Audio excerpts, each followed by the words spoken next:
ನಾನು ದಾವಣಗೆರೆ ಲೋಕಸಭಾ ಕ್ಷೇತ್ರದಲ್ಲಿ ಪಕ್ಷೇತರ ಅಭ್ಯರ್ಥಿಯಾಗಿ ಸ್ಪರ್ಧಿಸಿದ್ದು ಸದ್ಯ ಕಾಂಗ್ರೆಸ್ ಹಾಗೂ ಬಿಜೆಪಿ ಯಾವುದರಲ್ಲೂ ಗುರುತಿಸಿಕೊಂಡಿಲ್ಲ ಎಂದು ಸ್ವಾಭಿಮಾನಿ ಬಳಗದ ಜಿಬಿ ವಿನಯ್ ಕುಮಾರ್ ತಿಳಿಸಿದರು.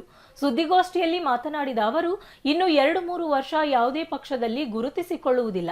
ಸದ್ಯಕ್ಕೆ ನನಗೆ ಇಷ್ಟ ಕೂಡ ಇಲ್ಲ ಎಂದ ಅವರು, ಅಹಿಂದ ವರ್ಗಕ್ಕೆ ಆಗುತ್ತಿರುವ ಅನ್ಯಾಯದ ಕುರಿತು ರಾಜ್ಯಾದ್ಯಂತ ಪ್ರವಾಸ ಮಾಡುತ್ತಿದ್ದು ಅಹಿಂದ ವರ್ಗಕ್ಕೆ ಆಗಿರುವ ಅನ್ಯಾಯದ ವಿರುದ್ಧ ಧ್ವನಿ ಎತ್ತುತ್ತಿದ್ದೇನೆ. ಅಲ್ಲದೆ ಅಹಿಂದ ವರ್ಗವನ್ನ ಸಂಘಟನೆ ಮಾಡುವ ಕೆಲಸ ಮಾಡುತ್ತಿದ್ದೇನೆ ಎಂದರು. ದಾವಣಗೆರೆ ಲೋಕಸಭಾ ಕ್ಷೇತ್ರದಲ್ಲಿ ಇಂಡಿಪೆಂಡೆಂಟ್ ಕ್ಯಾಂಡಿಡೇಟ್ ಆಗಿ ಇಲ್ಲಿ ಒಂದು ಕಂಟೆಸ್ಟ್ ಮಾಡಿದ್ದೆ. ಸದ್ಯಕ್ಕೆ ನಾನು ಯಾವುದೇ ಕಾಂಗ್ರೆಸ್ ಅಥವಾ ಬಿಜೆಪಿ ಯಾವ ಪಕ್ಷದಲ್ಲೂ ಗುರ್ಸ್ಕೊಳ್ಳೋ ಇಷ್ಟನೂ ಇಲ್ಲ.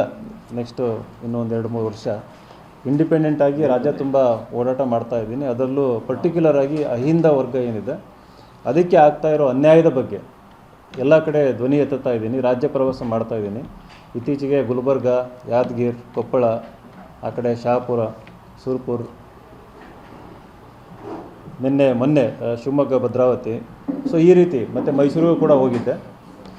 ಎಲ್ಲ ಕಡೆ ಹೋಗಿ ಅಹಿಂದ ವರ್ಗದ ಜನರಿಗೆ ಏನು ಅನ್ಯಾಯ ಆಗ್ತಾ ಇದೆ ಅದರ ವಿರುದ್ಧ ಧ್ವನಿ ಎತ್ತುತ್ತಾ ಇರೋದು, ಜೊತೆಗೆ ಸಂಘಟನೆ ಕೂಡ ಮಾಡ್ತಾ ಇದ್ದೀನಿ. ಯಾರ ಸಂಘಟನೆ ಅಂತಂದರೆ ಅಹಿಂದ ವರ್ಗದ ಜನರ ಸಂಘಟನೆ, ಅಲ್ಲೊಂದು ಯೂನಿಟಿ ಬರಬೇಕು ಅಂತಂದು